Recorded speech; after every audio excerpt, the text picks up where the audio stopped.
야, 여러분들 앞에 정말로 감사드립니다. 요즘 평일날 이렇게 주일날 저녁에 평일날 저녁에 교회 온다는 게 그렇게 쉬운 일이 아닙니다. 근데 여러분들이 이렇게 나와 주신 것 하나님의 은혜고 또 저는 개인적으로 여러분들에게 깊은 감사를 드립니다.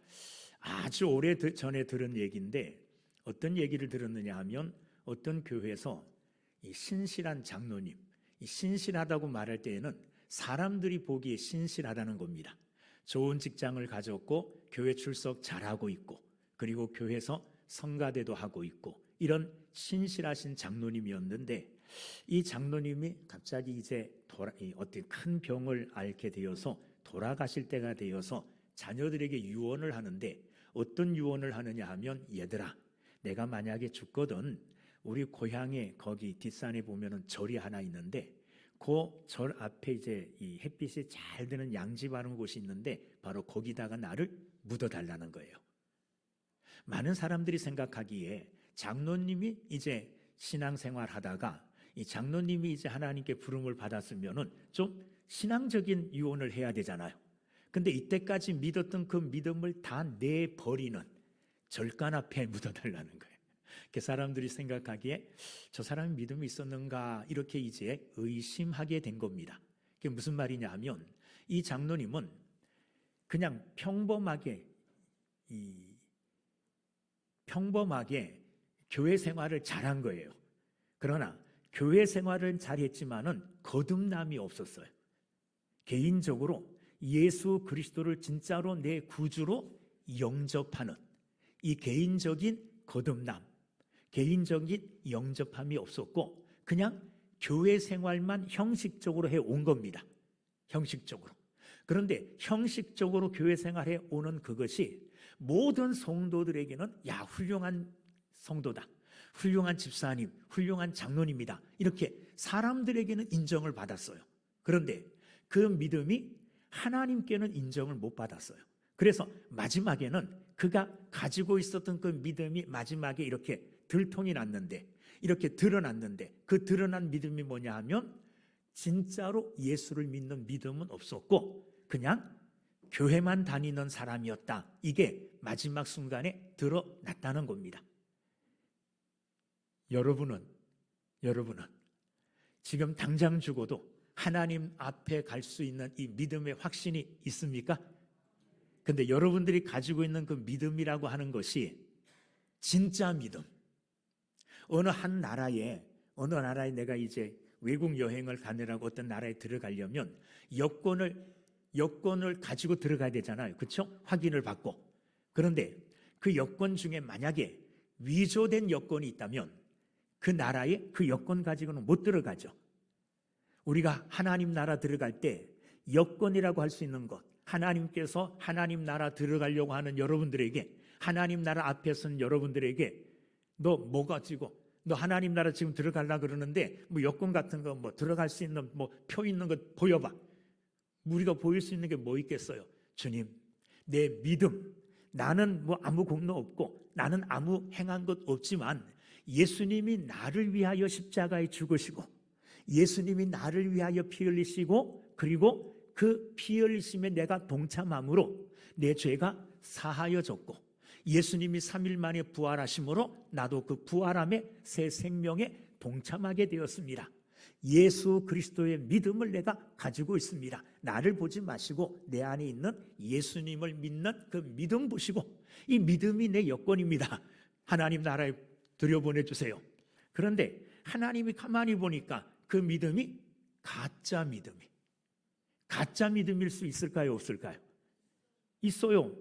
그래서 저는 염려하는 게 사랑하는 성도들이 평생을 예수 믿으면서 믿음 가지고 믿었다고 말하지만은 하나님 나라에 딱 섰을 때에 하나님이 네 믿음은 가짜야, 네 믿음은 구원에 이를 수 없는 믿음이야 이렇게 만약에 그 앞에서 거절당하면 다시 회복할 기회가 있습니까? 없습니까?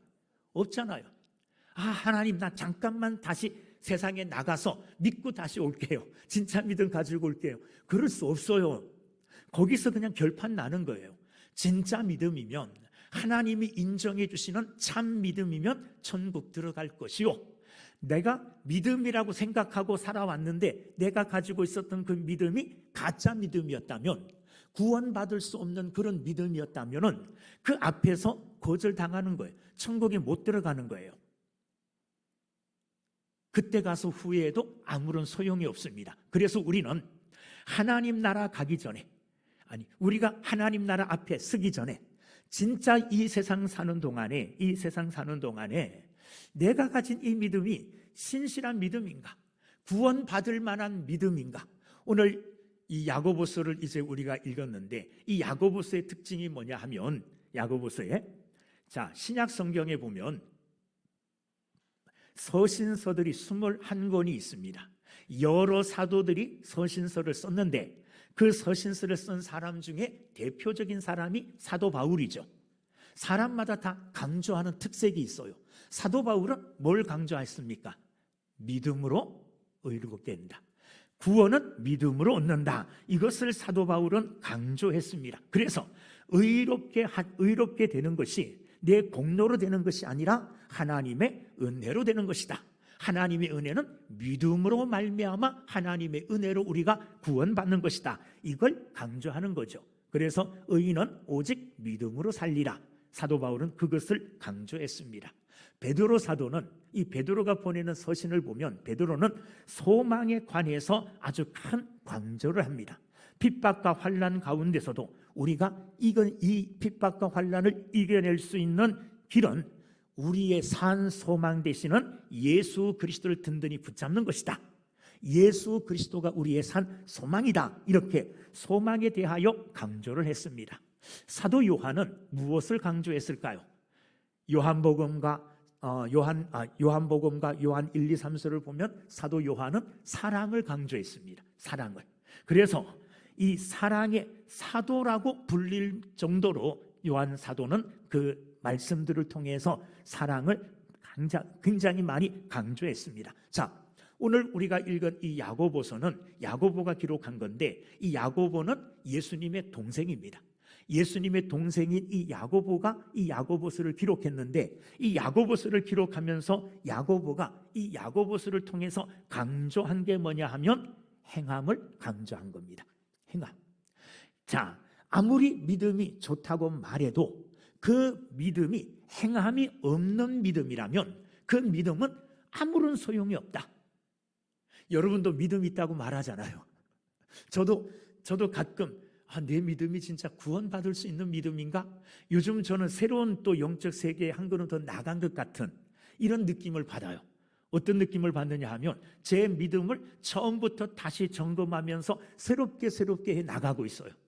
나는 이게 하나님이 나이가 들면 들수록 더 온전한 이 영적 깊은 대로 한 걸음 나가게 해주시는구나. 그게 뭐냐 하면 하나님이 마치 내 앞에 있는 것 같아요.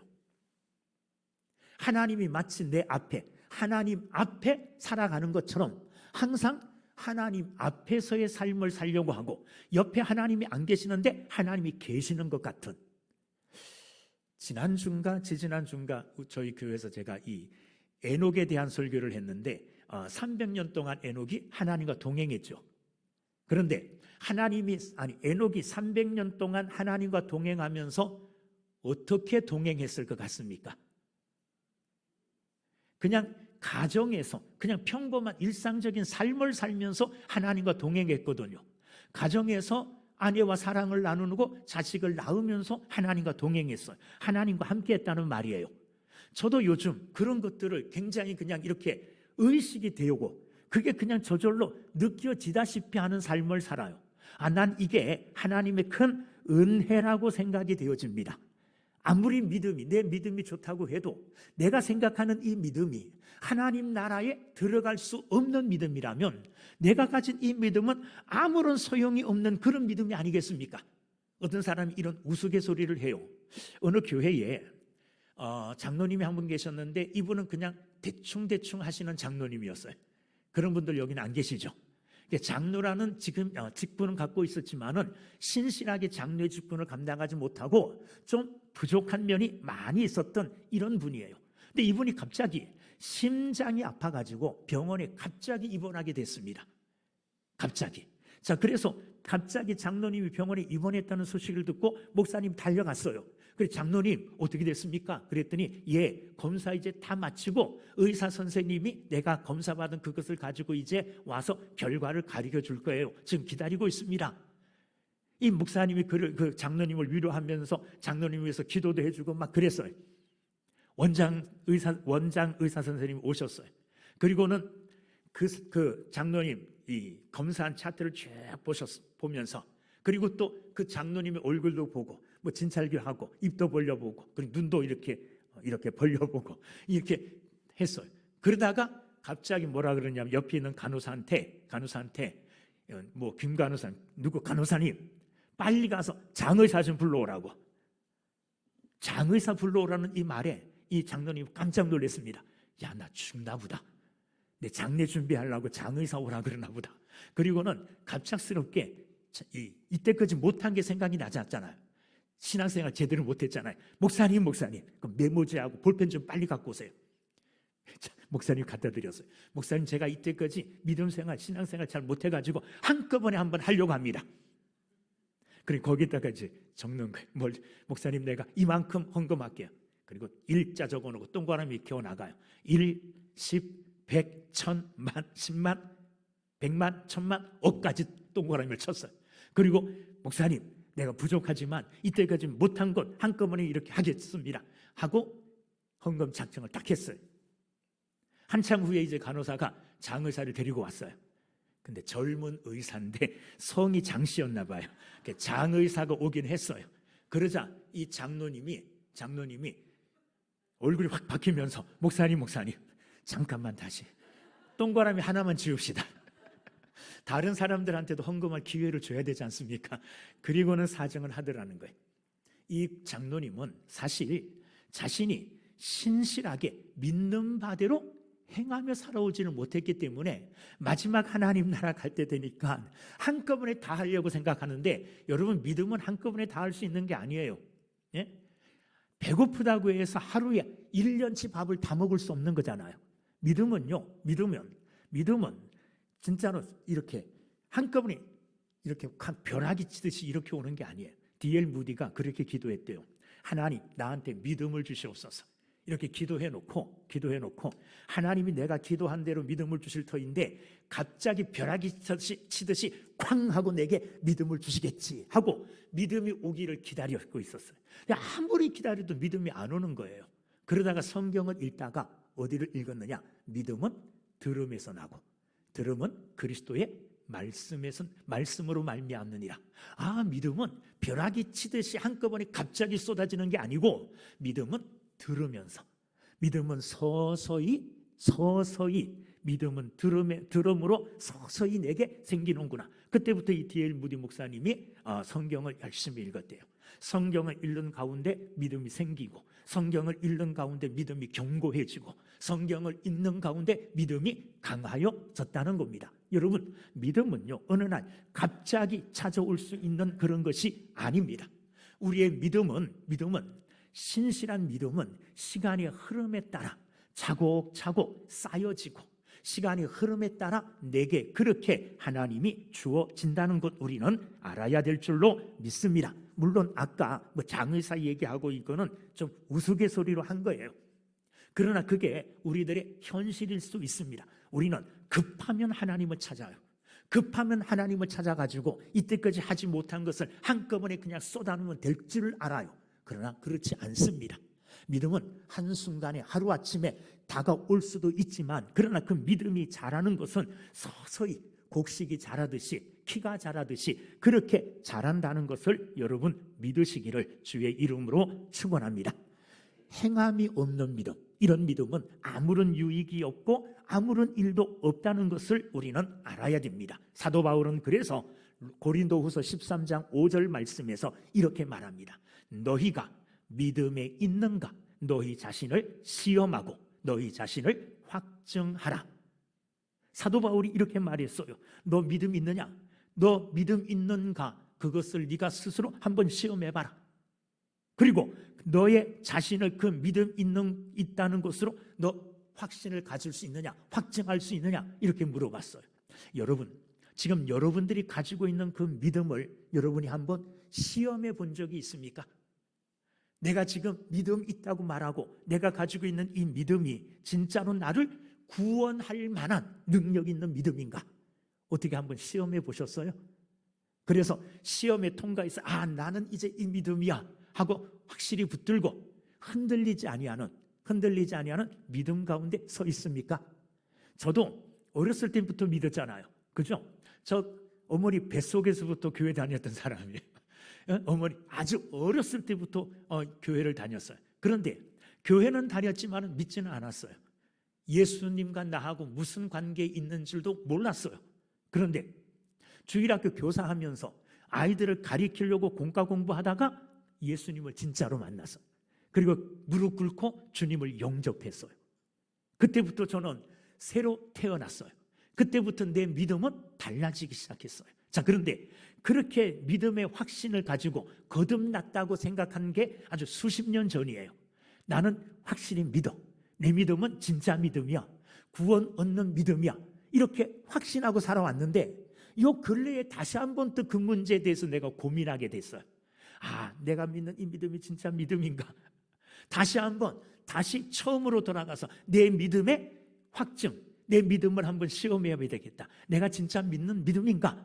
이걸 내가 돌아보면서 내 삶 속에서 그 믿음을 다시 돌아보면서 확신하고 또 확신하고 또 확신하려고 지금도 뭐 하고 있느냐? 기도하면서 더 확신 가운데 쓰려고 노력하고 힘쓰고 있어요.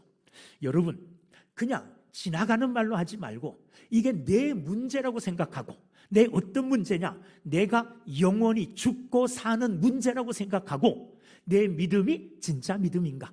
구원에 합당한 믿음인가? 여러분 자신의 믿음을 한번 테스트해 본 적이 있는가? 시험해 본 적이 있습니까? 왜 아무 말씀 안 하셔요? 시험해 보라 그랬잖아요. 사도 바울이 너희가 믿음에 있는가? 너희 자신을 시험해 봐라. 이 말씀대로 한번 시험해 봐야 되잖아요. 자, 그러면 어떻게 우리의 믿음이 산 믿음이고 우리의 믿음이 구원에 합당한 믿음인가? 어떻게 시험할 수 있습니까? 무슨 시험 문제가 있든지 어떻게 시험해야 되는 어떤 방법이 있든지 그래야 되잖아요. 어떻게 내 믿음이 진짜 믿음인가? 이것을 테스트해 볼 수 있는가? 오늘 야고보 사도는 행함을 보면 안다 그랬어요. 마치 나무에 어떤 나무가 있는데 이 나무가 무슨 나무인지 잘 모르겠어요. 그런데 나무를 쳐다봤더니 그 나무에 사과가 달려있네요. 무슨 나무일까요? 사과나무잖아요. 사과가 달려있으니까 사과나무잖아요. 배가 달려있네? 무슨 나무요? 배나무예요. 열매를 보고 그 나무를 아는 거예요. 열매라는 것은 우리 삶의 모습 아니겠습니까? 우리가 어떻게 살고 있는가?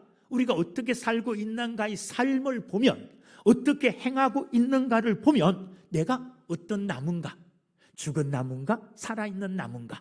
구원받을 나무인가? 구원받지 못할 나무인가? 그것을 우리가 알 수 있다는 겁니다. 믿음은 우리 눈에 보이지 않습니다. 믿음이 보입니까? 저는 진짜 그랬으면 좋겠어요. 다른 사람 눈에는 안 보여도 목사의 눈에는 구원받은 사람과 구원받지 못한 사람이 좀 보였으면 좋겠어요. 하나님이 목사의 눈에만 여기에 딱 구원받은 사람 도장 딱 찍히고 안 받은 사람 안 찍히고 이러면 얼마나 좋겠어요. 여기서 딱 보면서 저는 요즘 가끔 기도하는 게 하나님 아버지 저한테도 여호수아와 모세에게 주셨던 이 지도자의 권세를 좀 주시옵소서. 성도들이 무시 못하게, 성도들이 좀 가볍게 보지 못하게. 저는 원래 목사가 되면서 어떤 목사가 되기로 작정했느냐 하면 편한 목사가 되자. 편한 목사. 어려운 목사가 아니라 제가 부목사 할 때 어떤 목사님은 제가 모시는 담임 목사님이죠. 어떤 목사님은 제가 교회 출석했을 때 교회 안 계셨으면 좋겠다. 이렇게 생각했던 목사님들이 있어요. 안 부딪히면 좋겠다. 안 만났으면 좋겠다. 이런 목사님이 계셨고 어려운 목사님들이죠. 또 어떤 목사님은 제가 교회 갔을 때 이 목사님이 교회 계셨으면 좋겠다. 만났으면 좋겠다. 그래서 만나서 무슨 얘기라도 해봤으면 좋겠다. 이런 목사님이 계셨거든요. 가까이 다가가고 싶은 목사님이 계셨어요. 그래서 저도 목사가 되었을 때 교인들이 가까이 그냥 부담 없이 편하게 다가올 수 있는 이런 목사가 되자, 가벼운 목사가 되자, 이렇게 작정하고 편한 목사가 되려고 했어요. 그랬더니 그렇게 살다 보니까 교인들이 우습게 여기더라고요. 교인들이 만만하게 여기고 우습게 여겨요. 그래서 요즘에는 하나님, 교인들이 깔보지 못하도록, 교인들이 무시하지 못하도록 하나님 내게 능력을 주시옵소서. 교인들 이렇게 싹 보기만 해도 그 마음속에 무슨 생각하고 있는지 좀 보게 하고 알게 하고, 좀 어떻든 무슨 방법을 통해서라도 하나님 아버지 나를 좀 세워주세요. 너무 내려갔어요. 내가 내려가다 보니까. 그래서 하나님이 좀 높여주세요. 이렇게 기도하고 있는데, 여러분, 믿음은 보이지 않아요. 목사의 눈에도 사실 보이지 않습니다. 목사의 눈에도 어떤 사람이 믿음이 좋은지, 어떤 사람이 믿음이 안 좋은지, 이건 목사의 눈에도 잘 안 보여요. 사람들 눈에 안 보입니다. 그러나 성경은 말합니다. 눈에 보이지 않지만은 그 믿음이 삶으로 드러난다는 겁니다. 오늘 성경 말씀, 오늘 이 야고보서는 행함으로 믿음을 증명해라. 너 믿음이 있느냐? 너 믿음이 있어? 그럼 네가 가지고 있는 그 믿음을 한번 보여봐. 그 믿음을 행함으로 보여주라는 겁니다. 행함으로 그 믿음을 증명하라는 겁니다. 증명하라는 겁니다. 믿으면 믿는 대로 행한다는 거예요. 저는 이 믿는 대로 행한다는 이 말씀을 설명하기 위해서 우리 교회를 여러 번 부셨어요. 무슨 말이냐 하면, 여러분, 1분 후에 이 지붕이 무너진다 그럽시다. 무너져요. 이 사실을 믿으면 어떻게 해야 됩니까? 가만히 눈만 뜨고 앉아있으면 안 되죠. 1분 후에 지붕이 무너져요. 어떻게 해야 돼요? 도망가야 되죠. 나가야 되잖아요. 그 사실을 믿습니다 하면서 가만히 앉아있으면 안 믿는 거예요. 믿습니다 하면서 빨리 도망가야지 1분 후에 이게 무너진다는 것을 믿는 거죠. 알아들었는지 안 알아듣는지 모르겠어요. 믿으면 믿음대로 행동하게 돼 있다는 말이에요. 그래서 믿음에는 반드시 뭐가 따르느냐? 행함이 따른다는 겁니다. 자, 그러면 행함이 없는 믿음은 어떤 믿음이냐? 먼저 거기에 대해서 오늘 성경은 우리에게 이야기하고 있습니다. 본문 안 읽었죠? 자꾸 잊어버리는데 야고보서 2장 14절. 자, 본문 안 읽었지만은 말씀 전하면서 한 절 한 절 읽어가면 되니까요. 14절 같이 읽어봅시다. 시작. 내 형제들아, 만일 사람이 믿음이 있노라 하고 행함이 없으면 무슨 유익이 있으리요? 그 믿음이 능히 자기를 구원하겠느냐? 자, 거기 보십시오. 어떤 사람이 나 믿음이 있어요 이렇게 말하면서도 행함이 없다면 무슨 유익이 있느냐? 행함이 없는 믿음은 아무런 유익도 끼칠 수가 없다는 겁니다. 입으로 나는 믿음이 있어 이렇게 말할 수는 있다는 거예요. 거기까지는 할 수 있죠. 그죠? 누구나 할 수 있어요. 입으로 믿음이 있다 이렇게 말하는 자체가 나쁜 건 아니에요. 그렇죠? 나 믿음이 있습니다 하고 담대하게 믿음을 확신하는 것 절대 나쁜 것이 아닙니다. 그런데 믿음이 있다고 말은 하는데 뭐가 없느냐? 행함이 없어요. 그 믿음에 따르는 행함이 없으면 그 믿음은 아무런 유익을 주지 못한다는 거예요. 그 믿음은 어떤 믿음이냐? 진짜 믿음이 아니고 가짜 믿음이라는 거예요.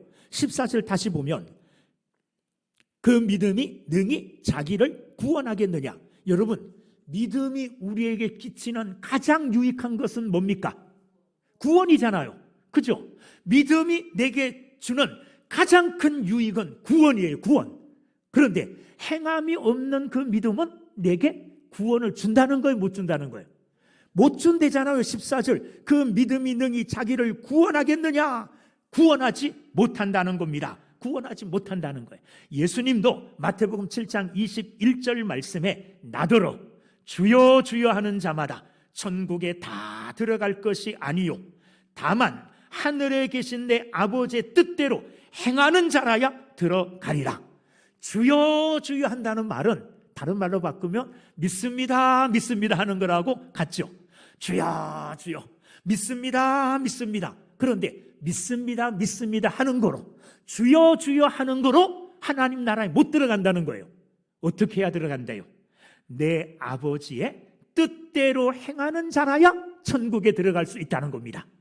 믿음으로 행하는 자만이, 말뿐인 믿음은 아무런 의미가 없다는 겁니다. 물론 우리가 하나님의 자녀가 되는 것은 믿음으로 돼요.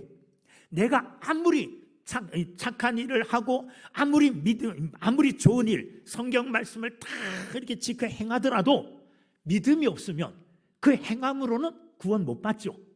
그죠? 믿음으로 구원받는다는 것은 사실이에요. 왜냐하면 믿음에 이룰 수 있는 일을 우리는 못합니다. 우리가 믿음에 이르려면 율법을 사실 다 지켜야 되잖아요. 그죠? 우리가 구원을 얻으려면 하나님이 세워놓은 이게 있는데, 여기까지 니네가 도달해야지 구원에 이룰 수 있어 하고 하나님이 딱 설정해 놓은 선이 있는데, 이 선에 닿을 수 있는 사람은 아무도 없다는 거예요. 모든 사람이 죄를 범하였음에 하나님의 영광에 이룰 수 있어요? 없어요? 없어요. 하나님이 정해놓은 그 기준에 우리의 힘으로, 우리의 노력으로, 우리의 열심으로, 우리의 행함으로 도달할 수 있는 사람은 아무도 없다는 말이에요. 그런데 하나님이 세워놓은 그 기준에 도달하신 분이 계셔요. 그분이 누구십니까? 예수님이세요. 우리는 아예 거기에 도달할 가능성이 전혀 빵이에요. 빵. 태어날 때부터 죄인이잖아요. 그러니까 하나님이 세워놓은 그 기준에 저와 여러분은, 사람들은 아무도 도달할 수 없어요. 그런데 도달한다고 말해요. 누구 때문에? 내가 도달하는 게 아니라 그곳에 도달한 그 기준을 지키신 예수 그리스도와 믿음으로 연합하여 하나 되어 예수님으로 말미암아 하나님이 정한 기준에 도달하는 거예요. 그게 뭡니까? 믿음이에요. 그 믿음으로 구원받는 것은 확실합니다. 그러나 하나님께서 우리를 믿음으로 구원해 주셨습니다. 그러면 행함은 뭐냐? 구원받은 자의 삶의 열매예요. 삶의 열매가 없으면, 믿음으로 내가 구원받았는데 구원받은 삶의 열매가 없다면 믿음으로 구원받았다는 말이 성립이 안 되는 거죠. 알아듣죠? 내가 믿음으로 구원받았어요. 믿음으로 받았으면 믿음으로 구원받은 삶의 결과, 행함의 열매가 나타나야 되는데, 그것이 나타나지 않았다면, 행함이 없다면 믿음으로 구원받았다는 그 말이 거짓말인 거죠. 그 성립이 안 된다는 말이에요. 여러분, 하나님께서 우리에게 십계명을 주셨어요. 여러분, 십계명 아세요? 십계명 신실하게 나 십계명 지켜야지 생각하고 열심히 지키는 분 계십니까? 안 계십니까? 예? 못 지켜요? 자, 십계명이 주어졌어요. 십계명을 지켜야 돼요. 왜 지킵니까? 구원 받으려고 십계명을 지킬까요? 아니요. 구원 받았기 때문에 감사하고, 구원 받았기 때문에 너무너무나 감격스러워서, 하나님이 내게 구원의 선물을 주셨기 때문에 구원받은 자로 마땅히 기쁨으로 그 십계명을 감사함으로 자원하여 지키는 거예요. 십계명 지켜서 구원받으려면 아무도 구원 못 받아요. 십계명은요, 내가 구원받기 위해서 지키려고 하는 게 아니에요. 십계명은 구원받은 하나님의 백성들에게 주신 거예요. 하나님의 백성들에게. 십계명 지키는 것은 구원받은 자의 삶의 열매예요. 그러니까 또 지켜야 되는 거예요. 나 못 지켜. 이게 아니라 못 지켜도 지키려고 애를 쓰고 지키려고 힘을 써야 돼요. 하나님이 지키게 해 주십니다. 저는 목사잖아요. 다른 사람들이 받지 못한 은사들 많이 받아야 되잖아요. 어떤 사람은 이런 은사 받았다, 저런 은사 받았다 막 이렇게 자랑해요. 저도 받은 은혜가 있어요. 제가 받은 은혜는 자랑할 만한 은혜 있는지 없는지 모르겠지만은 제가 구원의 확신을 딱 갖고 예수 그리스도를 영접한 후에 제 입에서 욕이 한 번도 안 나왔어요. 저 욕할 줄 몰라요.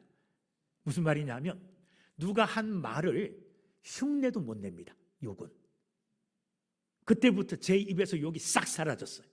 그 전에 내가 착해가지고 욕을 안 하던 사람이냐? 아니에요. 욕하고 접속사, 또 욕하고 한마디 하고 욕하고 한마디 하고 욕하고, 욕이 말을 이어가는 접속사와 같은 거였어요. 그만큼 욕을 많이 했어요.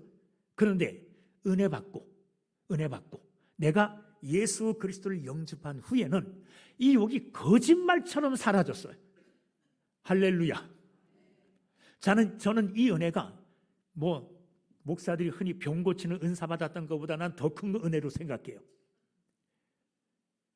사라져 버렸어요. 또 하나는 사람들을 미워하지를 못해요.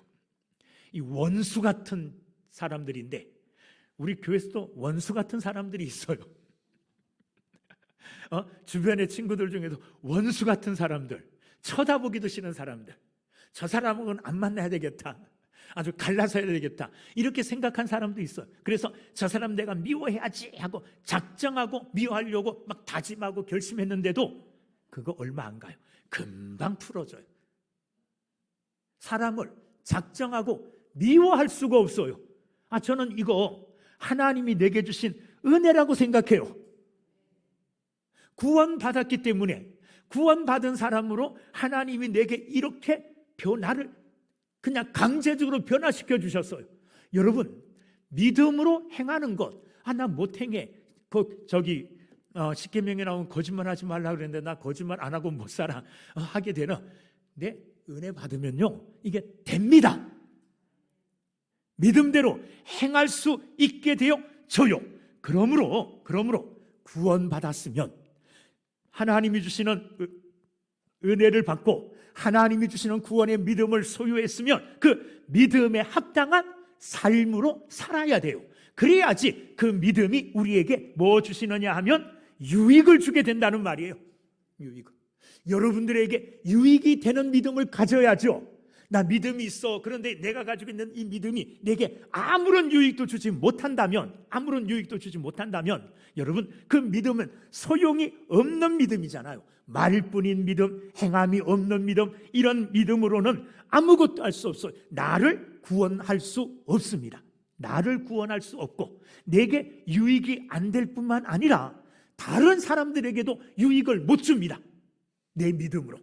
여러분, 내 믿음은 나에게도 유익을 줘야 되지만은 내 믿음 가지고 이 믿음으로 다른 사람에게도 유익을 줘야 되잖아요. 그런데 행함이 없는 믿음은 나에게 유익이 안 될 뿐만 아니라 다른 사람들에게도 내가 유익을 못 줘요. 오늘 본문 말씀 15절 16절 한번 읽어볼게요. 같이 읽어보겠습니다. 시작. 형제나 자매가 헐벗고 일용할 양식이 없는데 너희 중에 누구든지 그에게 이르되 평안히 가라, 덥게 하라, 배부르게 하라 하며 그 몸에 쓸 것을 주지 아니하면 무슨 유익이 있으리요. 자, 거기 보면 말로만 말합니다. 너 더워? 시원하게 해. 너 배고파? 그럼 먹어. 여러분, 말로 아무리 얘기해도 그 사람에게 아무런 유익이 되지 못합니다. 우리는 이렇게 말로만 사람들에게 유익을 주려고 하는, 행함이 없는 믿음은 말로밖에 못하잖아요. 행함이 있는 믿음이 있어야만이 행하는 그 행함으로 다른 사람들에게 유익을 줄 수 있는데, 행하지 못한다면 내가 가지고 있는 그 믿음으로 아무에게도 유익을 못 준다는 말이에요. 우리는 선한 사마리아 사람의 비유를 너무 잘 알죠. 어떤 사람이 예루살렘에서 여리고로 넘어가는 중에 강도를 만났습니다. 가진 것 다 빼앗기고 강도에게 실컷 두드려 맞아서 거의 죽게 되었습니다. 그리고 길바닥에 그냥 버려져 있었어요. 그런데 마침 그 길을 누가 걸어갔느냐? 누가 걸어갔습니까? 제사장이 걸어가게 됐습니다. 제사장이 강도를 만나 다 죽어가는, 쓰러져 있는 이 사람을 보고 어떻게 했습니까? 힐끔 쳐다보고 얼른 도망가 버렸어요. 자기도 혹시 강도에게 얻어맞을까봐, 빼앗길까봐 그냥 지나가 버렸어요. 여러분, 제사장이라면 믿음이 있다고 말할 수 있는 사람이잖아요. 그죠? 제사장이라면 믿음이 있을 거 아니에요. 그런데 그 믿음으로 다 죽어가고 있는 한 사람에게 유익을 못 끼쳤어요. 뭐가 없는 믿음이기 때문에, 행함이 없는 믿음이기 때문에 아무런 유익을 주지 못했습니다. 두 번째, 또 한 사람이 지나가는데 그 사람은 레위 사람입니다. 레위 사람. 이 레위 사람이 지나가다가 레위 사람도 그 사람을 보고 가서 도와줄 생각을 못하고 그냥 얼른 지나가 버렸어요. 자, 그 사람이 뭐라고 말했겠습니까? 사람들에게 하나님을 사랑하고 이웃을 사랑하십시오. 이것이 하나님이 우리에게 주신 계명입니다. 전 말씀을 전하기도 하고 자기도 믿음 있다고 자랑했던 그런 사람 아니겠습니까? 레위 사람이면 적어도 그렇게 말할 수 있는 사람이잖아요. 그런데 그가 가지고 있는 이 믿음으로 죽어가는 한 사람에게 아무런 유익도 끼치지 못했습니다. 자, 만약에 제사장과 레위가 이 강도 만난 사람에게 말을 하는데 어떤 말을 하느냐 하면, 여보세요, 조금만 참으세요. 여기는 사람들이 많이 지나다니기 때문에 틀림없이 지나는 사람들 중에 당신을 도와줄 사람이 있을 겁니다. 저는 돕고 싶은 마음이 있기는 하지만 바빠서 그냥 지나갑니다. 가서 믿음의 행위를 하지를 못했어요. 유익을 못 주었잖아요. 자, 그런데 세 번째, 사람들이 무시하고 깔보고 천박하게 여기는 사마리아인이 그곳을 지나가게 되었습니다. 그는 그 사람을 불쌍히 여겼다 그랬어요. 다 죽어가는 그 사람을 불쌍히 여겨서 그 사람에게 가까이 갔다 그랬습니다. 그리고 포도주와 기름을 부어 그의 상처를 씻어주고 싸매어 주었어요. 그것도 끝난 게 아니에요. 자기 나귀에 싣고 여관으로 왔습니다. 주막에 와서 하룻밤 동안 그를 간호해 주었습니다. 그의 이마에 땀도 닦아주고 붕대도 갈아주면서 밤새도록 하룻밤 동안 그를 잘 간호해 주었어요. 그리고 떠날 때에 그 주막 주인에게 이 사람을 좀 잘 돌봐주십시오. 돈을 주면서 잘 돌봐주십시오. 만약에 내가 돌아올 때에 이 사람을 치료하는 데 돈이 더 많이 들었으면 내가 더 드리겠습니다. 이렇게 주막 주인에게 부탁까지 하고 가게 됐어요. 사마리아 사람은 자기가 가지고 있는 그 믿음으로 그 사람을 도와주었습니까? 못 도와주었습니까? 도와주었습니다. 믿음이 다른 사람에게 유익을 끼쳤다는 겁니다. 여러분, 내 믿음이 지금 다른 사람들에게 유익을 끼치고 있는가, 끼치고 있지 않은가, 이걸 한번 점검해 보세요. 그런데 내 믿음이 사람들에게 유익을 끼치지 않아도 그 정도면 본전치기인데, 내 믿음이 사람들의 유익을 끼치지 않는 뿐만 아니라 불이익을 끼치는 사람들도 있어요. 여러분, 이거 할 말이 아니지만 교회 안에서 문제를 막 일으키고 힘들게 하는 사람들, 믿음이 없다고 하는 사람일까요? 믿음이 있다고 하는 사람들일까요? 믿음이 있는 사람들이 그래요. 내 믿음 가지고 사람들에게 유익을 못 끼칠 뿐만 아니라 도리어 해를 끼치는 사람들이 있어요. 그 믿음은 어떤 믿음이냐? 죽은 믿음이에요. 선을 행하는, 유익을 끼치는 선한 믿음이 아니라는 말이에요. 그런데 내가 가지고 있는 이 믿음으로 다른 사람들을 잘 돌보고 다른 사람들에게 만약에 내 믿음이 유익을 끼치고 있다면 내 믿음은 좋은 믿음, 살아있는 믿음, 행함이 있는 믿음이라고 말을 할 수가 있는 겁니다. 자, 예수님은 선한 사마리아인의 비유를 다 끝내시면서 마지막으로 어떤 결론을 내리시느냐? 가서 너도 이와 같이 하라. 누구와 같이 하라는 거예요? 사마리아인처럼 믿음이 있으면 그 믿음으로 다른 사람들에게 유익을 끼치는 일을 해라. 이렇게 예수님이 말씀을 하신 겁니다. 여러분, 믿음은 반드시 행함이 따라야 돼요. 어떤 신사가 퇴근하는 길이에요. 퇴근하다 보니까 길 옆에서 어떤 아주머니가 아이를 업고 사람들에게 막 구걸을 해요. 이 신사는 예수를 잘 믿는다고 자부하는 사람이에요. 근데 그 길을 그냥 그 길 지나가는 게 좀 민망하고 또 불편해서 훅 지나와 버렸어요. 집에 와가지고 이제 다 씻고 밥을 먹으려고 밥상 앞에 앉아서 이제 기도를 하는데 그게 자꾸 생각나는 거예요. 뭐가요? 아기를 업은 아주머니가 불쌍하게 구걸하고 있었는데 그냥 훅 지나온 거. 이게 생각나가지고 짜증을 내면서 하나님께 그렇게 말씀드린 거예요. 하나님, 그 거지 모녀, 거지 아줌마와 그 딸 불쌍하지도 않으십니까? 왜 그들을 그냥 길가에 그렇게 내버려 두십니까? 하나님 무슨 조치를 취해야 될 것 아닙니까? 이렇게 막 하나님께 짜증을 내면서 하나님께 막 대들었어요. 그런데 갑자기 그의 마음에 울림이 생겼어요. 어떤 울림이 생겼느냐 하면 하나님의 울림이죠. 나는 그 모녀를 위해서 아무런 조치를 취한 게 아니라 그 모녀 앞에 너를 지나가게 했다. 내가 내 조치는 그거였다. 믿음이 있다고 하는 너를 그 앞에 도움이 필요한 그 사람 앞에 지나가도록 내가 조치를 취했다. 그런데 하나님의 이 조치에 이 젊은 신사는 호응을 안 해준 겁니다. 하나님은 기회를 준 거예요. 믿음 갖고 있다고 하는 그 사람에게 그 믿음을 나타내 보일 수 있는 기회를 주었는데 그 기회를 그는 그냥 스쳐 지나가 버린 거예요. 우리의 믿음은 시험을 당할 때가 많아요. 우리의 믿음을 드러내야 될 기회를 하나님이 우리에게 종종 주신다는 말이에요. 그때 우리는 그냥 눈 딱 감고 요 순간만 지나면 돼 하고 그냥 지나치는 경우가 많다는 겁니다. 한번 헤아려 보세요. 그런 경우가 얼마나 많은지 몰라요. 아, 그때 내가 자신감이 없었구나. 내가 그때 믿음의 당당함이 없었구나. 왜 내가 그때 그렇게 하지 못했을까? 이런 후회가 지나고 나서 많이들 그럴 때가 우리에게 있다는 말이에요. 여러분, 톨스토이가 쓴 세 가지 질문이라고 하는 이 유명한 동화책이 있는데 그 동화책에 나오는 어떤 왕은 항상 세 가지 질문을 가지고 있어요. 이 질문에 대한 답을 얻기를 원했어요. 어떤 질문이냐 하면 살아가면서 제일 중요한 때가 언젠가? 제일 중요한 사람은 누군가? 제일 중요한 일은 무엇인가? 이 세 가지 질문에 답을 얻기를 원했는데 어느 순간 지혜자를 통해서 답을 얻게 돼요. 그 답이 첫 번째 답이 뭐냐?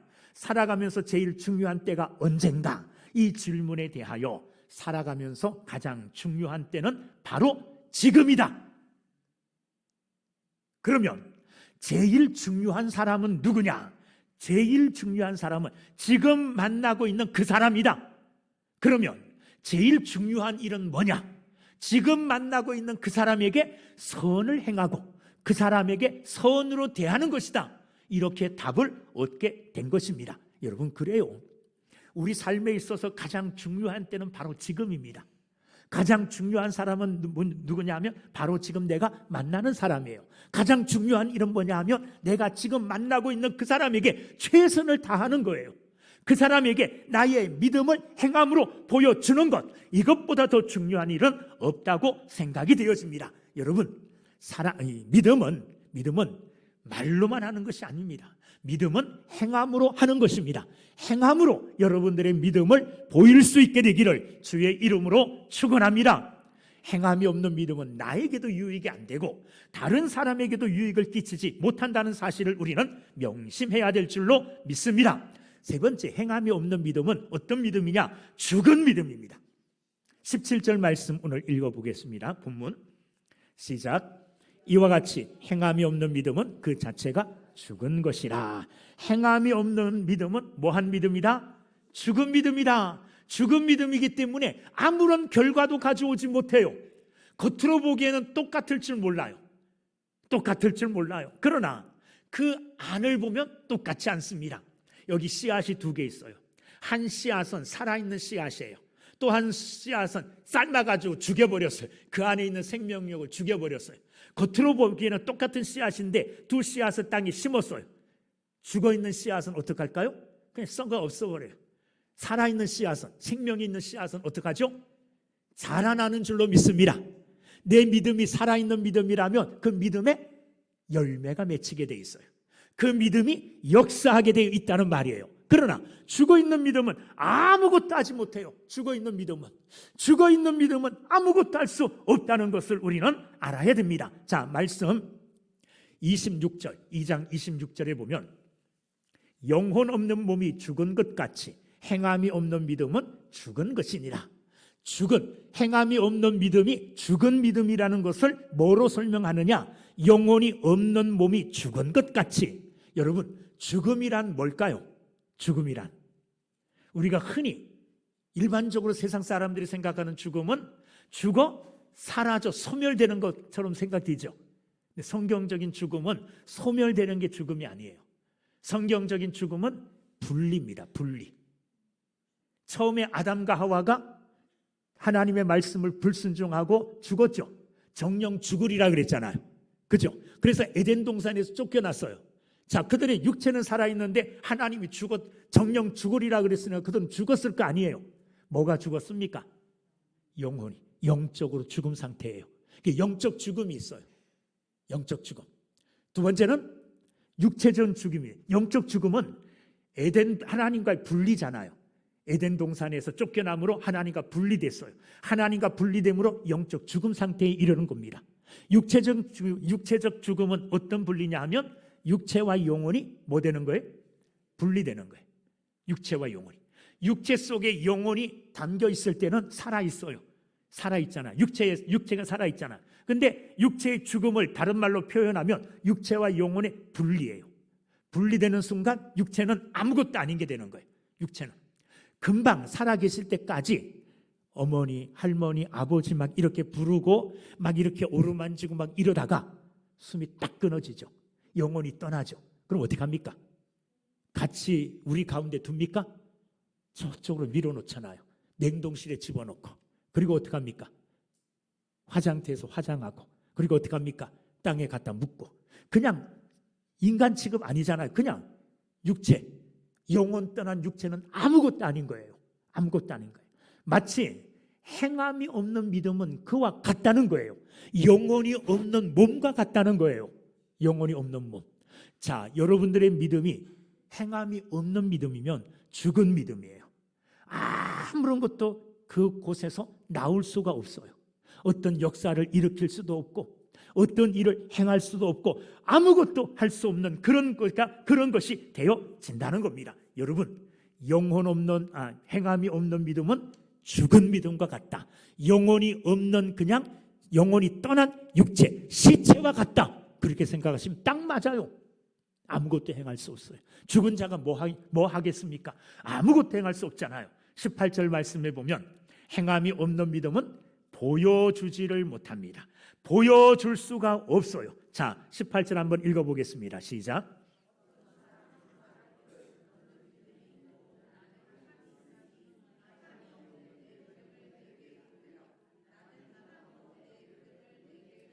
그렇죠. 행함이 없는 믿음은 내 믿음이 이런 믿음이야 하고 보여줄 수 없다는 거예요. 그런데 행함이 있는 믿음은 나의 믿음은 이런 믿음이야 하고 사람들에게 보여줄 수 있다는 겁니다. 행함이 없는 믿음은 사람들에게 보여주지를 못해요. 눈으로 사람들에게 증명할 수가 없다는 겁니다. 여러분, 믿음의 증거가 무엇이냐? 믿음의 증거는 행함이라고 말할 수 있잖아요. 저는 가끔 성도들에게 이런 말을 들어요. 뭐 기분 좋은 말이긴 한데 요즘은 안 들었으면 좋겠어요. 목사님, 제가 목사님 사랑하는 줄 알죠? 알지요. 말로는 사랑해요. 그런데 목사님, 내가 목사님 사랑하는 줄 알지요? 이렇게 해놓고 아무것도 없어요. 아니, 목사님, 내가 목사님 사랑하는 줄 알지요? 그럼 목사님 사랑하면 나를 위해서 기도라도 한번 해야 되잖아요. 대표 기도할 때 그분의 기도 들어보면 나를 위해서 기도도 안 해요. 대표 기도 때도 나를 위해서 기도 안 하는데 혼자 나를 위해서 기도하겠어요? 나를 위해서 물 한 잔 대접 안 해요. 그러면서도 말로는 뭐라 그래요? 쌩글쌩글 웃으면서 목사님, 내가 목사님 사랑하는 줄 알지요? 참 기가 막 안 보여지는데요. 사랑한다는 그게. 사랑하면 사랑하는 것들이 증명되어져야 돼요. 믿음을 갖게 되어지면 믿음으로 말미암아 삶이 바뀌어져야 돼요. 바뀌어져야 돼요. 여러분, 믿는다고 하면서 매일매일 여러분들의 삶은 바뀌어져 가고 있습니까? 어제보다 오늘이 더 나아져야 돼요. 오늘보다 내일이 더 나아져야 돼요. 믿는다고 하면서도 내 삶의 모습은 예전이나 지금이나 똑같아요. 그러면 삶으로 보여주지를 못하는 거잖아요. 이천에서 목회하시는 어떤 전도사님의 이야기를 들었어요. 감동적이더라고요. 그 교회가 도자기 만드는 거를 이렇게 보관한 어떤 창고를 빌려서 교회로 쓰고 있었는데 그 주인이 이제 나가라 그러더래요. 그래서 이제 다른 곳에 교회 예배 처소를 얻어야 되기 때문에 교인들한테 우리가 이제 이 창고를 비워주고 다른 곳으로 이사해야 되겠는데 교회 재정이 부족하니 교회 이전을 위해서 우리 한번 헌금합시다. 그래서 이제 작정하고 헌금을 했는데 그 교회 나온 지 얼마 안 되는 어떤 아주머니가 1,000만 원을 헌금했대요. 그래서 목사님이 교회 나온 지 얼마 되지도 않는 이런 분이 1,000만 원 헌금하니까 깜짝 놀래가지고 이 헌금 받아도 되나? 그래서 그 아주머니의 남편한테 전화를 했다는 거예요. 아저씨의 부인이 교회 1,000만 원 헌금했는데 이거 받아도 됩니까? 그랬더니 그 아저씨가 뭐라 그랬게요? 받아도 됩니다. 왜 그러냐 하면 내 아내가 교회에 나가기 전에는 노름하고 친구들하고 여기저기 술 먹고 돌아다니고 이런 삶을 살았는데 교회에 나가고부터 완전히 바뀌었습니다. 완전히. 예수 믿고부터 내 아내가, 내 부인이 완전히 바뀌어서 정말 착한 아내가 되었고 착한 엄마가 되었다는 거예요. 그러니 1,000만 원 아깝지 않습니다. 받아도 돼요. 그 남편이 그렇게 얘기하더래요. 그래서 이 목사님이 감사함으로 1,000만 원 헌금을 받았다는 거예요. 교회 나온 지 얼마 안 됐지만 그가 가진 그 믿음은 그의 삶을 바꾸어 가기 시작한 거예요. 바꾸어 가기. 그래서 그의 변화되고 바뀌어진 그 모습이 남편의 마음까지 감동시킨 겁니다. 그래서 없는 살림 중에 1,000만 원 대단한 돈 아닙니까? 그것도 요즘이 아니고 꽤 오래전인데 그런데 기꺼이 그 남편이 헌금 받으셔도 됩니다. 1,000만 원보다 더 놀라운 일이 우리 집안에 벌어졌어요. 삶이 바뀜으로 행함이 있는 믿음을 통하여 주변에 있는 사람을 감동시킨 겁니다. 여러분, 행함이 있는 믿음은 우리의 행함을, 우리의 삶을 바꾸어 놓는다는 것, 우리 것 기억하시고 믿음의 행함으로 여러분의 삶을 바꾸어 나가시는 귀한 사람들 되기를 주님의 이름으로 축원합니다. 19절 20절 한번 읽어보겠습니다. 시작.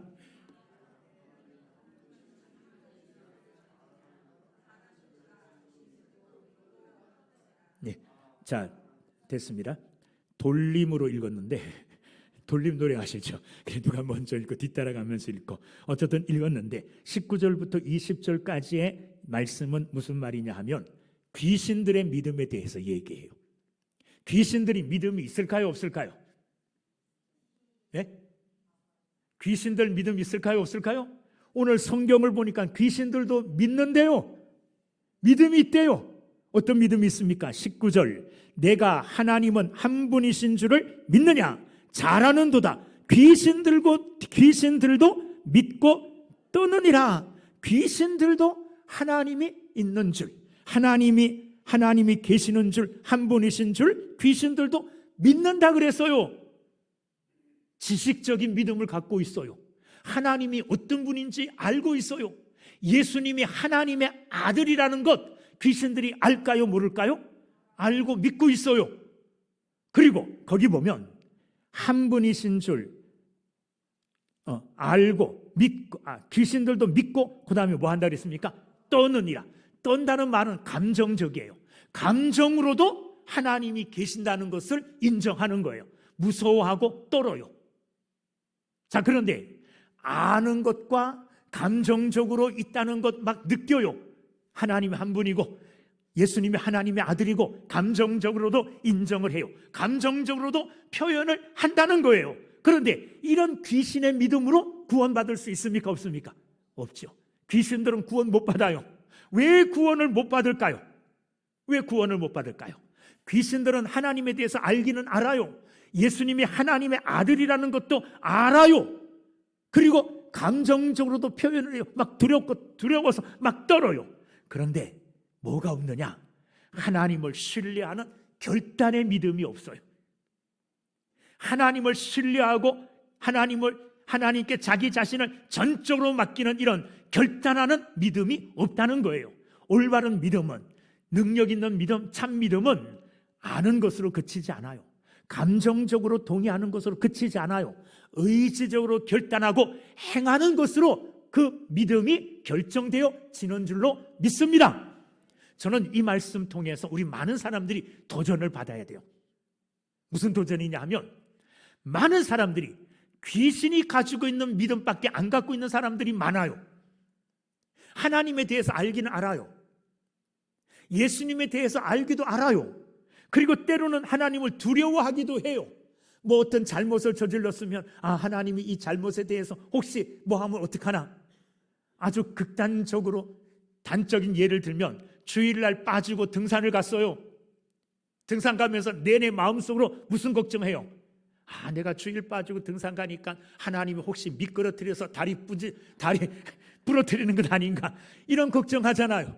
두려워하잖아요. 하나님의 말씀대로 살지 않으면 어떻게 될까 봐 감정적으로도 표현을 해요. 딱 여기까지 믿음을 갖고 있는 사람들이 있어요. 행하지를 않아요. 의지적으로 결단을 못해요. 내가 알고 믿는 데까지 행함으로 쭉 밀고 나가지를 못해요. 귀신들이 가지고 있는 그 믿음에 머물러 있는 이런 사람들이 있다는 거예요. 돌아보세요. 내가 한 30년, 40년 믿었는데 내 믿음이 귀신의 믿음밖에 안 되는구나. 참 한심하잖아요. 그러면 여러분, 귀신의 믿음은 뛰어넘어야죠. 예? 내가 알고 감정적으로 표현하고 두렵고 떨리는 마음으로 믿음으로 결단하여 행하는 여러분들이 되기를 주의 이름으로 축원합니다. 행하는 데까지 나가야 된다는 겁니다. 자, 마지막으로, 행함은 우리가 가지고 있는 믿음을 온전하게 해줘요. 내 행함은, 내가 행하는 것은 내가 믿고 있는 이 믿음이 온전한 것이라는 것을 증명해 준다는 말이에요. 그 예를 아브라함과 라합을 통해서 이 야고보는 설명을 하고 있습니다. 자, 내가 가지고 있는 이 믿음이 온전한 믿음이냐, 진짜 산 믿음이냐, 이 믿음인가를 어떻게 증명하고 어떻게 확인하느냐, 행함이 따르느냐, 이 삶을 아브라함과 라합의 삶을 통해서 증명해 주고 있는데, 자, 아브라함과 라합의 믿음은 그 시작이, 산 믿음, 행함이 있는 믿음의 시작은 하나님과 하나님의 말씀에서부터 시작이 됩니다. 아브라함의 믿음은 어디에서부터 시작되느냐? 창세기 12장 1절, 여호와께서 아브라함에게 이르시되 너는 너의 고향과 친척과 아버지의 집을 떠나 내가 내게 보여줄 땅으로 가라. 하나님의 말씀이 아브라함에게 임했어요. 하나님과 하나님의 말씀이 아브라함에게 임함으로부터 아브라함의 믿음이 어떻게 되어지느냐 하면 시작이 되어지는 겁니다. 창세기 12장 4절, 이에 아브라함이 여호와의 말씀을 따라갔고 하나님의 말씀이 임하였고 그 말씀을 아브라함이 따라갔다는 거예요. 참 믿음, 산 믿음, 행함이 있는 믿음은 내 감정, 나에게서 시작되는 것이 아니라 하나님께로부터 시작되는 거예요. 하나님의 말씀으로부터 시작이 되어진다는 것을 믿으시기 바랍니다. 하나님의 말씀을 아브라함이 믿었기 때문에 하나님의 말씀을 따라간 것입니다. 따라간 거예요.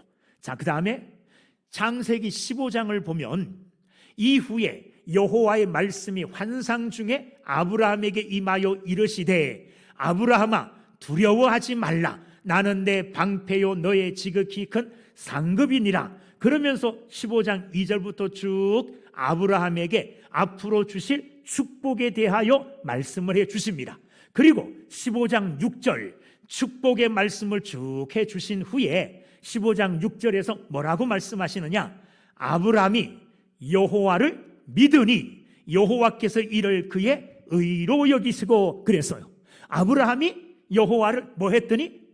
믿으니 여호와께서 그의 일을 그의 의로 아브라함이 믿음으로 의롭게 되었다는 말을 창세기 15장 6절에서 말씀하고 계시는 겁니다.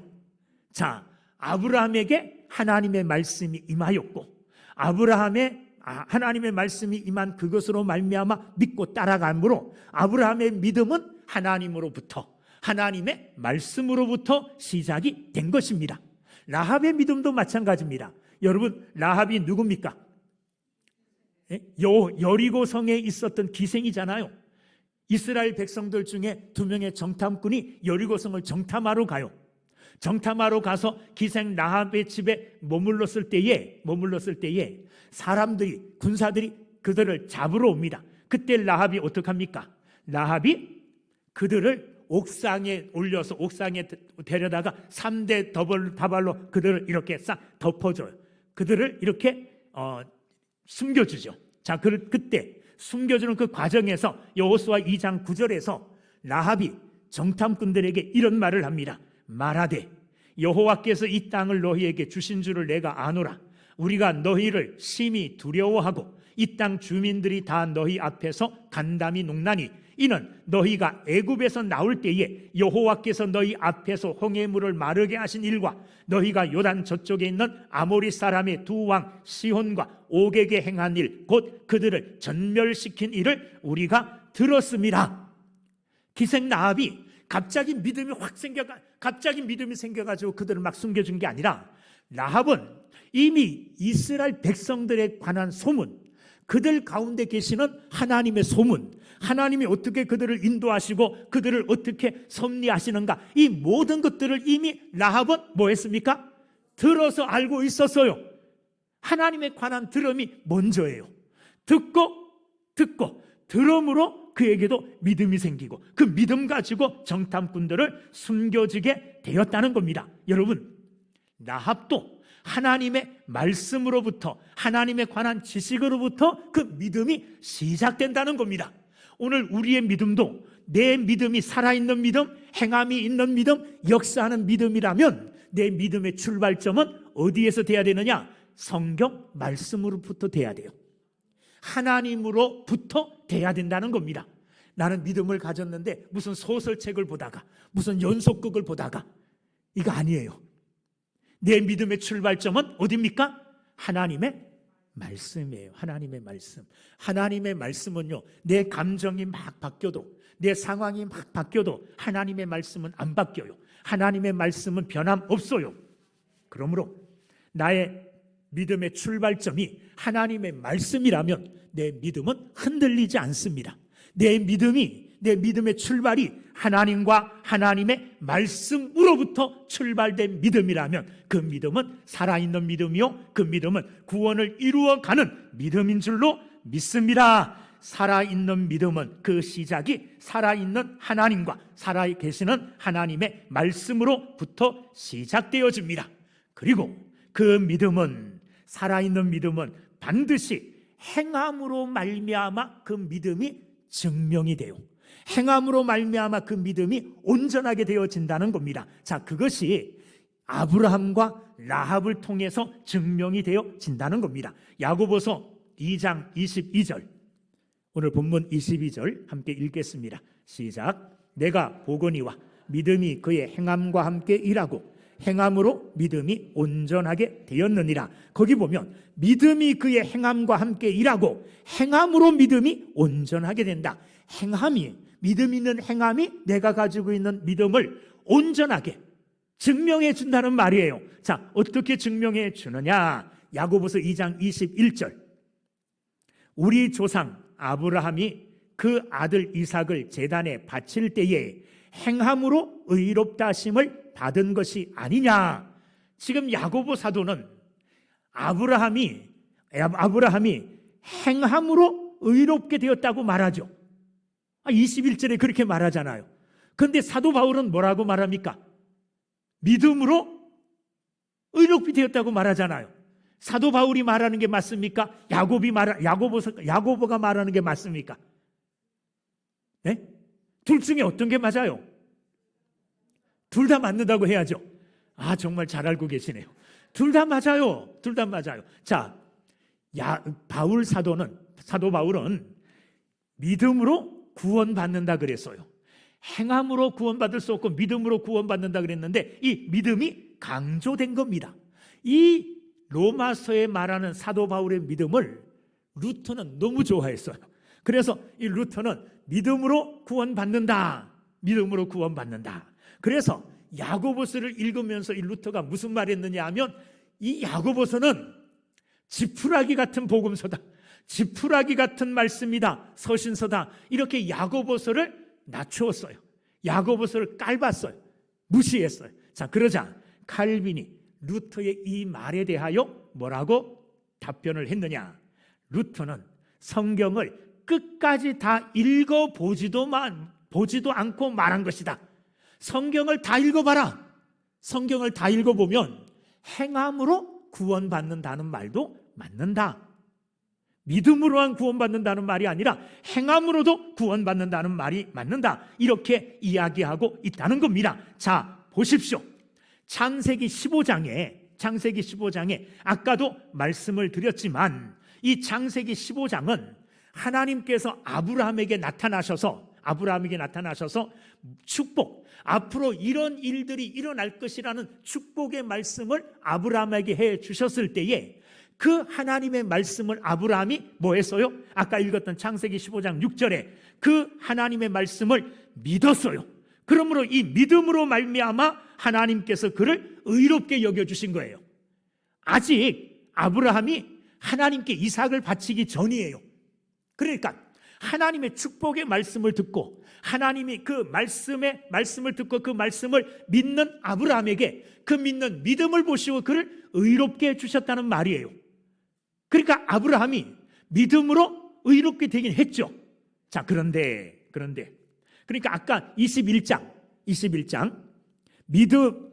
우리 조상 아브라함이 그 아들 이삭을 제단에 바칠 때에 행함으로 의롭다 하심을 받은 것이 아니냐. 이거는 이 말씀은 창세기 15장을 배경으로 하는 게 아니에요.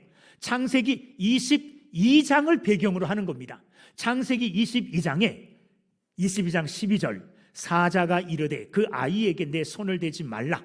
그에게 아무 일도 하지 말라. 내가 내 아들 내 독자까지도 내게 아끼지 아니하였으니 내가 이제야 내가 하나님을 경외하는 줄을 아노라. 창세기 22장 12절에 아브라함이 하나님이 말씀하신 대로 이삭을 제단에 바쳤어요.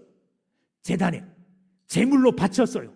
이 제단에 바치는 그 행위를 보시고 하나님께서는 그 행함으로 말미암아 의롭게 됐다고 말씀하시는 거예요. 그러니까 창세기 15장에 나타나셔서 하나님이 하신 그 약속의 말씀을 아브라함이 말씀을 듣고 들음으로 믿었어요.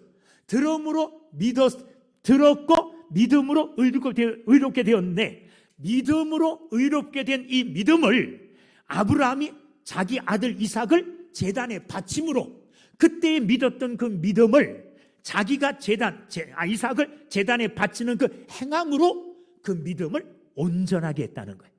그 믿음을 다시 말하면 증명했다는 겁니다. 창세기 15장에 나와서 하나님께서 약속해 주신 그 하나님의 약속의 말씀을 아브라함이 아멘 하고 믿었어요. 그 믿음을 하나님이 의롭게 여겨줬어요. 근데 시간이 흘러서 이제 그 약속하신 바대로 이삭이 태어났고 그 이삭이 자랐을 때에 그 이삭을 제물로 바쳐라 할 때에 이 아브라함이 아멘 하고 이 이삭을 제물로 드렸어요. 행하였어요. 행한 이것이 그때의 믿음, 그 말씀을 믿음으로 의롭게 된 것을 맞는 것이다. 온전하게 주고 증명해 주었다는 겁니다. 여러분, 라합도 마찬가지입니다. 라합도 오늘 야고보서 2장 25절에 보면 또 이와 같이 기생 라합이 사자들을 접대하여 다른 길로 나가게 할 때에 행함으로 의롭다 하심을 받은 것이 아니냐, 이렇게 행함을 강조해요. 그런데 히브리서에 보면 히브리서 11장 31절 믿음으로 기생 라합은 정탐꾼을 평안히 영접하였으므로 순종하지 아니한 자와 함께 멸망하지 아니하였도다. 히브리서 11장 31절에 나오는 라합의 믿음은 어떤 믿음이냐 하면 수동적인 믿음이에요. 정탐꾼을 평안히 영접했어요. 그러니까 수동적으로 아주 살짝 수동적으로 정탐꾼이 왔기 때문에 그 정탐꾼을 평안히 조용히 영접함으로 믿음을 보였어요. 그런데 이 조용히 영접한 내성적이고 수동적인 이 믿음이 야고보서 2장 25절에 믿음은 어떻게 표현되느냐? 이와 같이 기생 라합이 사자들을 접대하여 다른 길로 나가게 할 때에 이것은 적극적인 믿음의 행동이에요.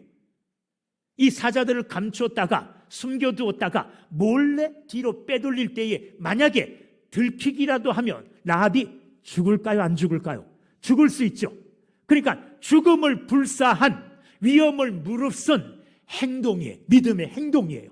이 믿음의 행동이 평안하고 조용히 영접하였던 그 라합의 믿음을 죽음을 불사하고 위험을 각오하고 행함으로 그들을 도망가게 한 이 행동이 그때의 그 믿음을 어떻게 해요? 온전하게 해준다는 거예요. 그 믿음을 증명해 준다는 겁니다. 여러분, 오늘 저와 여러분들이 가지고 있는 그 믿음, 내 믿음, 이 믿음을 무엇이 증명해야 되느냐? 내 적극적인 믿음의 행함으로 내가 지금 가지고 있는 이 믿음이 진짜 믿음이다, 산 믿음이다, 이게 온전한 믿음이네, 이렇게 지금 내가 행하고 있는 이런 것들로 인하여 증명돼야 돼요. 그래서 산 믿음, 행함이 있는 믿음은 반드시 열매가 맺히게 돼 있어요. 아브라함은 이런 산 믿음, 행함이 있는 믿음을 통하여 아들을 얻었고 복의 근원이 되었고 믿음의 조상이 되었습니다.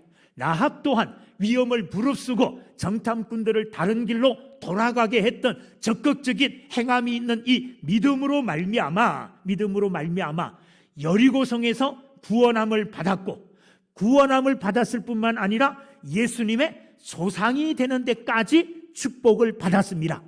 행함이 있는 이 믿음은 반드시 좋은 일들로, 하나님이 기뻐하시는 일들로 열매를 맺게 된다는 것. 내 믿음은 지금 어떤 열매를 맺고 있는가? 이런 열매를 맺고 있구나, 나는 이런 일을 행하고 있구나, 그것이 증명되어진다면, 내 행함으로 나의 믿음을 온전하게 할 수 있다면 그 믿음, 여러분이 가지고 있는 믿음은 진짜 믿음이에요. 그 믿음 가지고 하나님 나라 들어갈 수 있습니다. 왜 아멘이 적습니까? 그 믿음 가지고 있다면, 행함의 믿음, 적극적인 열매 있는 믿음이 내게 있다면 의심하지 마세요. 그 믿음 가지고 하나님 나라에 들어갈 수가 있습니다. 그 믿음 가지고. 그러므로 이제는 그것 때문에 염려하지 말고 걱정하지 않고 살아가는 믿음의 사람들이 되기를 주님의 이름으로 축원합니다. 행함은 구원의 조건이 아닙니다. 그러나 행함은 구원의 증거예요. 내 믿음이 구원받을 믿음인가를 증거해 주는 게 행함이에요.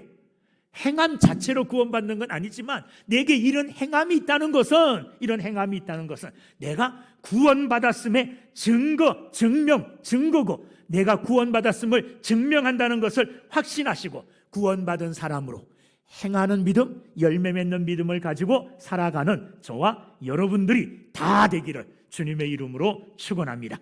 야고보서 2장 26절 말씀 제가 읽을 테니 이 말씀에 아멘 할 수 있는 분들, 그분들은 살아있는 믿음의 사람이에요. 크게 믿음으로 아멘 할 수 있기를 주의 이름으로 축원합니다. 영혼 없는 몸이 죽은 것 같이 행함이 없는 믿음은 죽은 것이니라. 아멘. 여러분들은 모든 믿음, 열매 맺는 믿음으로 확실하게 하나님 나라 들어갈 수 있는 여건, 증명서를 갖게 됐습니다. 이제 이 믿음 가지고 기쁨으로 살아갈 수 있기를 주의 이름으로 축원합니다. 찬송가 285장 한 장 부르겠습니다. 285장.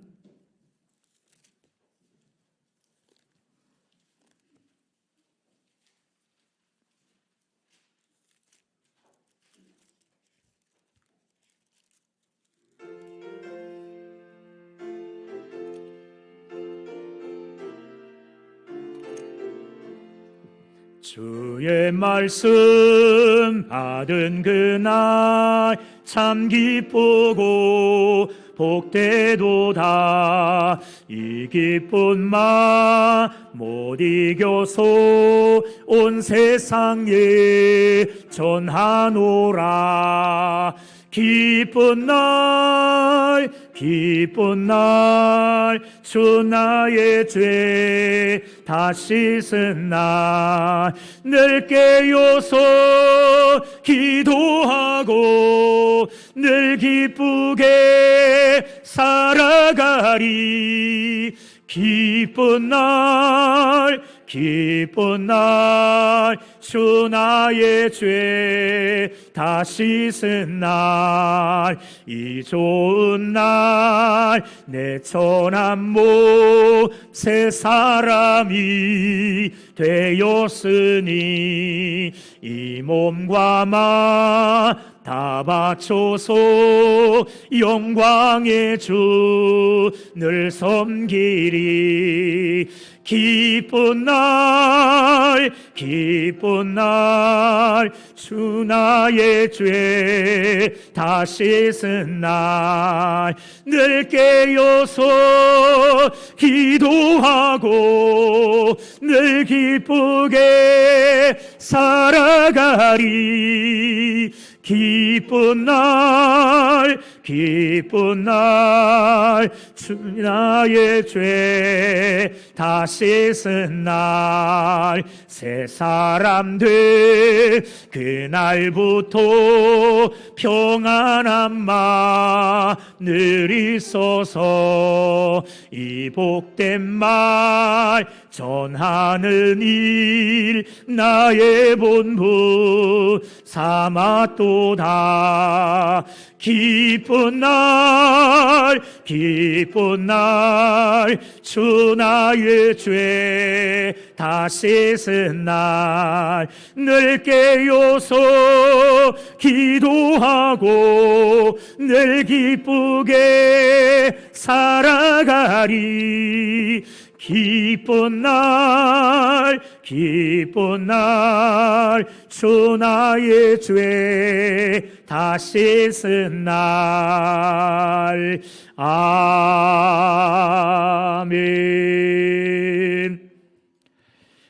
오늘 우리는 야고보서 2장 14절부터 26절까지의 말씀을 통해서 행함으로 온전하게 되는 믿음에 대한 말씀을 들었습니다.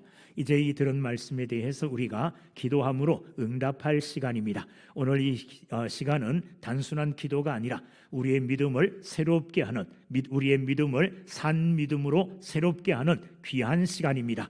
귀한 시간임을 기억하고 함께 기도하되 온 힘을 다하여 믿음으로 부르짖으며 간절하게 기도할 수 있기를 바랍니다. 먼저 기도할 때에 내 믿음이 행함이 없는 죽은 믿음이 아니요 행함으로 증명되어지는 산 믿음 되게 해 주시옵소서.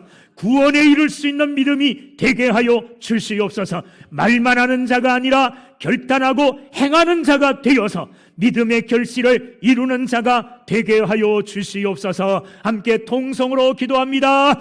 주여 주여 주여. 살아계신 아버지 하나님, 은혜와 사랑을 진심으로 감사합니다. 믿는다고 하면서도 내 믿음을 시험해보지 못했습니다. 오늘 나의 믿음이 살아있는 믿음, 역사하는 믿음, 구원에 이르는 믿음인지, 하나님 아버지여 행함이 있는 믿음인지, 행함으로 말미암아 시험하는 시간이 되게 하여 주시옵소서. 아버지 하나님, 행함이 없는 믿음은 아무런 유익을 주지 못한다고 했습니다. 나뿐만 아니라 다른 사람에게도 유익을 주지 못한다고 했습니다. 하나님 아버지, 행함 없는 믿음을 가지고 유익이 없는 삶을 사는 어리석은 자들이 되지 않게 하여 주시옵소서. 믿는 대로 행하고 행하는 믿음이 있음으로 말미암아 이 믿음의 결실, 믿음의 역사를 통해서 유익을 주며 많은 사람들을 살리는 사람들이 다 되게 하여 주시옵소서. 주여 주여 아버지 하나님, 이런 믿음 갖기를 원합니다. 혹시라도 이런 믿음에 나아가기 위하여 우리 마음속에 있는 죄악들이 방해가 되고 있습니까? 막힘이 되고 있습니까? 죄악의 담을 허물어 주시옵소서. 대악의 담을 허물어 주시옵소서. 내 팔이 짧아 너를 구원치 못함이 아니요 너와 내 사이에 죄악의 담벼락이 있기 때문이라 말씀하신 주여, 이 시간 죄악의 담벼락을 허물어뜨리게 해 주시옵소서. 만일 우리가 우리 죄를 자백하면 저는 미쁘시고 의로우사 우리 죄를 사하시며 모든 불의에서 우리를 깨끗하게 하시겠다고 말씀하셨습니다. 주여, 이 약속의 말씀을 붙들고 기도합니다. 우리 속에 있는 온갖 죄악들, 더러운 죄악들 다 용서하여 주시옵소서. 그 아들 예수의 피가 우리를 모든 죄에서 깨끗하게 하겠다고 말씀하셨사오니 그리스도 예수의 보혈이 우리의 모든 죄를 씻어 깨끗하게 하여 주시옵소서. 그리하여 하나님께로 나가는 은혜의 길이 활짝 열려지게 해 주시옵소서. 그리함으로 은혜의 보좌로부터 필요한 모든 은혜를 받아 은혜 속에 살아가는 저희들이 다 되게 하여 주시옵소서. 주여 역사하여 주실 줄로 믿습니다. 함께하여 주시옵소서. 다시 한번 말씀 붙들고 기도하겠습니다. 믿음대로 행하기 위해서는 사실은 내 힘과 내 능력과 내 노력으로는 부족합니다. 하나님이 덮어 씌워주시는 은혜가 있어야 됩니다. 하나님의 권능이 있어야 됩니다. 하나님 이 시간 하늘의 문을 열어주시고 우리에게 성령의 능력을 주시옵소서. 죄악을 이길 수 있는 능력을 주시고 게으름을 이길 수 있는 능력을 허락하여 주시옵소서. 말씀대로 행할 수 있는 능력을 내게 부어주시옵소서. 성령의 충만함을 위하여 능력 충만받기를 원하여 함께 기도합시다. 기도하겠습니다. 주여 주여 주여, 살아계신 아버지 하나님, 은혜와 사랑을 진심으로 감사합니다. 하나님의 뜻대로 살기를 원합니다. 말씀 행하며 살기를 원합니다. 주의 영광을 위하여 살기를 원합니다. 사명 감당하며 살기를 원합니다. 그러나 우리는 약하고 연약합니다. 하나님이여, 하나님이여, 말씀대로 살 수 있는 능력을 우리에게 주시옵소서. 성령의 능력을 부어 주시옵소서. 성령의 권능을 부어 주시옵소서. 말씀대로 살 수 있도록 도와주시고 아버지 하나님, 참으로 맡겨진 사명 감당할 수 있도록 하나님이 은혜를 베풀어 주시고 능력을 더하여 주시옵소서.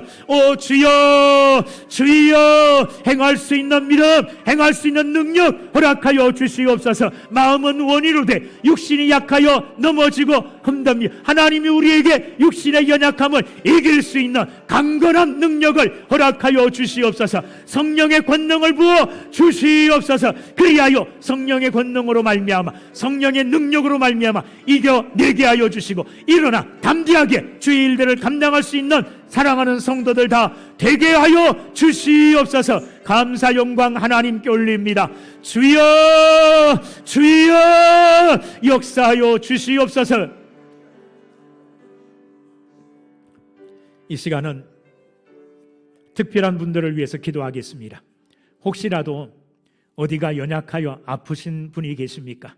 그것을 여러분들이 손으로 만진다든지 또 생각한다든지, 하나님, 내 육체가 이렇게 연약합니다. 하나님, 오늘 기도하는 중에 이 육체의 깨끗함, 육체의 건강함을 하나님이 내게 허락하여 주시옵소서.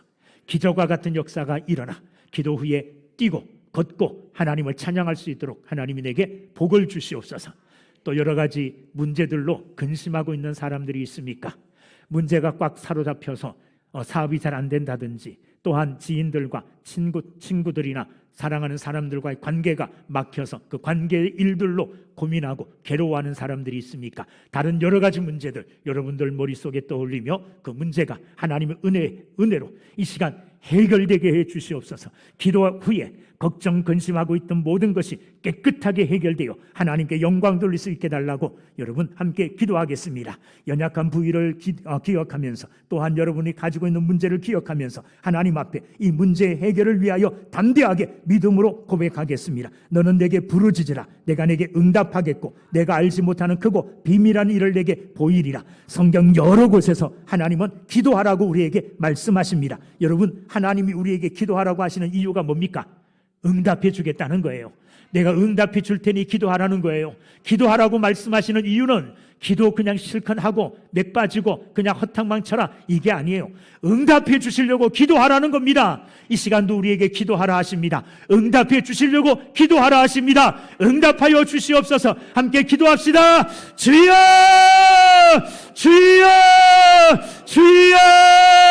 살아계신 아버지 하나님, 은혜와 사랑을 감사합니다. 이 시간 사랑하는 주의 백성들이 연약한 부위를 만지며 하나님 앞에 낫기를 소원하여 기도합니다. 하나님, 은혜를 베풀어 주시옵소서. 여호와 라파, 하나님 아버지 치유하시는 하나님께서 저들의 육신을 만져주시고 어루만져 주시고 안수하여 주시어 육신의 연약함이 나음을 있게 하여 주시옵소서. 이 시간 병마가 물러가게 하시고 연약함이 치유되어 강건함으로 걷고 뛰며 하나님을 찬양할 수 있도록 하나님이 복을 주시고 역사하여 주시옵소서. 여러 가지 문제들로 인하여 고민하고 답답해하며 하나님 아버지 참으로 어려움 중에 있습니까? 하나님이여 닥쳤던 문들이 열려지게 하여 주시옵소서. 문제들이 아버지 하나님 풀려지는 역사가 일어나게 하여 주시옵소서. 하나님 살아계심을 믿습니다. 이 시간 믿음으로 간구할 때에, 이 시간 믿음으로 하나님 앞에 나의 문제를 맡길 때에 하나님이 친히 친히 해결하여 주시고 하나님이 친히 간섭하여 주시옵소서. 그리하여 아버지 하나님의 역사가, 아버지 하나님의 능력이 이루어질 수 있도록 하나님이 축복하여 주시고 하나님이 긍휼히 여겨 주시옵소서. 믿습니다. 이루어 주신 줄로 믿습니다. 주여 함께해 주시옵소서.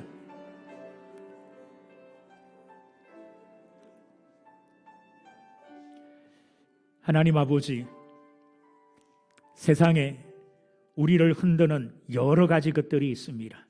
우리가 흔들릴 때마다 내가 받은 은혜들로 견고해지며 단단해지는 저희들이 되게 하여 주시옵소서. 예수님을 만났습니다.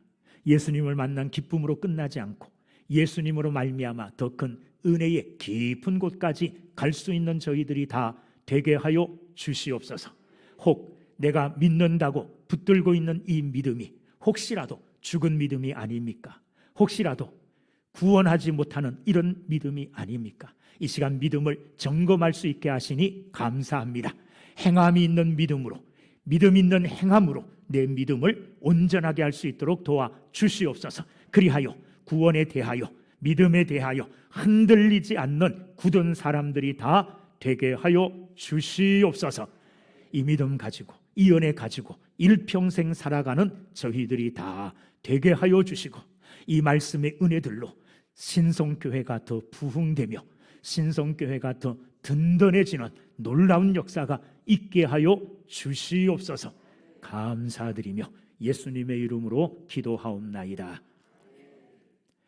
이제는 우리 주 예수 그리스도의 은혜와 하나님 아버지의 크고 극진하신 사랑하심과 성령님의 감동, 감화, 위로, 축복하심이 역사하는 믿음, 능력 있는 믿음, 구원하는 믿음을 가지고 하나님 앞에 영광을 돌리며 살기로 다짐하며 결심하는 사랑하는 모든 성도들 머리 위에 저들의 자녀와 저들의 가정과 저들이 계획하며 행하고 있는 모든 일들 위에 그리고 신성교회 위에 이제로부터 영원토록 함께 있을지어다. 아멘.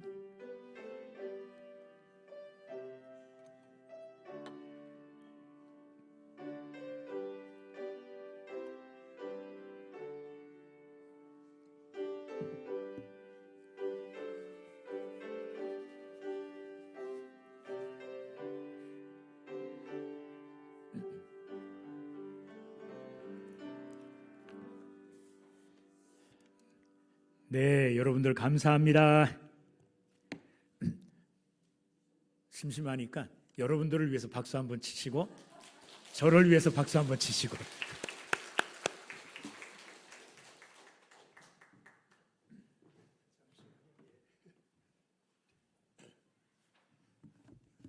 우리 조태희 목사님 3일 동안 수고 많이 해주셨습니다. 여러분들 목사님 위해서도 기도해 주시고 또 주신 말씀 마지막 기도에 잘 기도하는 가운데 요약해 주셨지요.